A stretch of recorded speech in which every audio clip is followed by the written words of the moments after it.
فرماتے ہیں بنی سلیم کا ایک شخص تھا، وہ اللہ کے رسول سے یوں نفرت کرتا تھا، کہتے اس دھرتی پہ مجھے کس سے نفرت نہیں ہے.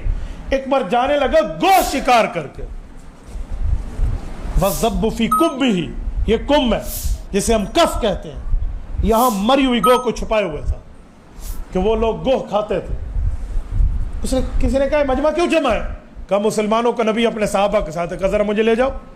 وہاں گیا کہ اللہ کے رسول کے سامنے آیا اور آ کر کہتا ہے کہ اس چہرے پر جتنی مجھے نفرت ہے نا آج تک کس پہ نہیں ہے. حضرت عمر نے تلوار نیام سے نکالی، حضور نے فرمایا عمر رک جا. کہ تجھے آبجیکشن کیا ہے، اعتراض سوال ہے کیا ہے؟ میں نے کہا آپ نبی ہیں؟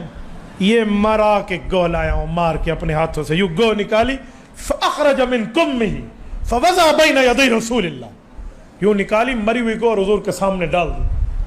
اگر یہ ایمان لائے نا آپ پر، زندہ گو نہیں مری ہوئی، حدیث پڑھ رہا ہوں، جنگ اخبار کا صفحہ نہیں پڑھ رہا ہوں،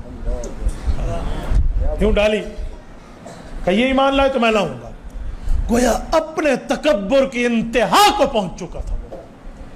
مری ہوئی گو کرو. مجمع صحابہ کا بیٹھے، رسالت مآب علیہ السلام نے فرمایا پھر کہ جی میں کلمہ پڑھوں گا، اگلا جملہ نہیں فرمایا تو پکا ہے دیکھ لے دیکھ فلاں فلاں، نہیں. امام طبرانی کہتے ہیں اللہ کے رسول نے گو کو کہا یا رب، اے گو. یہ گو سے بات ہو رہی ہے، انسان سے نہیں. فَعَجَابَهُ بِلُغَةٍ عَرَبِيٍّ مُبِينٍ، فصیح و بلیغ صاف صاف عربی میں گو نے جواب دیا. کیا جواب دیا؟ کہ لبیک و سعدیک یا رسول رب العالمین، کہ میں حاضر اگر تمہیں آپ کو جواب دوں تو میری خوش قسمتی. فرمائیے اللہ کے رسول کیا بات ہے. آنکھیں پھٹی رہ گئی اس شخص. یہاں پر بس نہیں ہے. اللہ کے رسول نے پوچھا من انا، کہ میں کون ہوں؟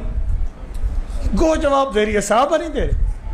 امام طبرانی حدیث متصل سند چلائے حضرت عمر سے. تو گو کہنے لگی انت رسول رب العالمین وخاتم النبیین قد افلح من صدقک وقد خاب من کذبک. کہ آپ کو کون نہیں جانتا، ہمارے خالق نے ہمیں بتایا ہے آپ اس کے رسول ہیں اور آخری رسول ہیں، اور ہمیں اللہ نے علم دیا ہے جو آپ کی مانے گا وہ کامیاب ہوگا، جو نہیں مانے گا ذلیل ہوگا.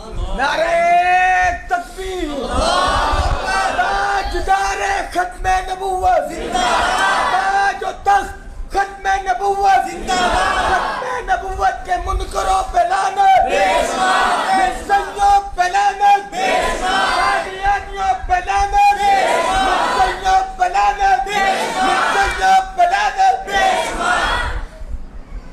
اس شخص کے ہاتھوں کے گویا طوطے ہی اڑ گئے. وہ نیچے بیٹھا، اس نے کہا مجھے کلمہ پڑھا اور پھر جملہ بولا کہ ابھی تک آپ کے چہرے سے بڑھ کے کوئی میرے سامنے مبغوض غضب غصے والا چہرہ نہیں تھا، اور اب آپ کے چہرے سے بڑھ کے کوئی محبوب چہرہ دھرتی. یہ 2 رکوع کی لمبی حدیث ہے، میں اختصار کرتے ہوئے آخری جملے پہ آتا ہوں. جو حدیث ہے نا کہ 3 بار قل ہو اللہ پڑھو ایک قرآن کا ثواب ہے، یہی حدیث ہے. حضور پاک نے اسے آگے جا کر تعلیم دی ہے.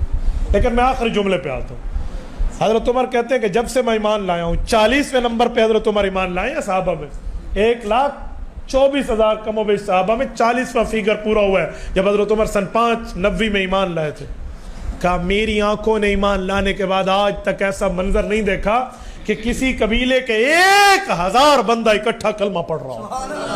کہ یہ قبیلے کے پاس گیا کہ میاں مجھے سردار مانتے ہو تو آؤ. کہ قبیلہ جانتا تھا اس کا بغض حضور کے پاس علیہ السلام کے لیے اس کے دل میں کیا ہے. انہوں نے جنگ سمجھی، کہا نہیں سر لینے نہیں سر دینے جانا ہے. 1,000 بندے نے اکٹھا کلمہ پڑھا.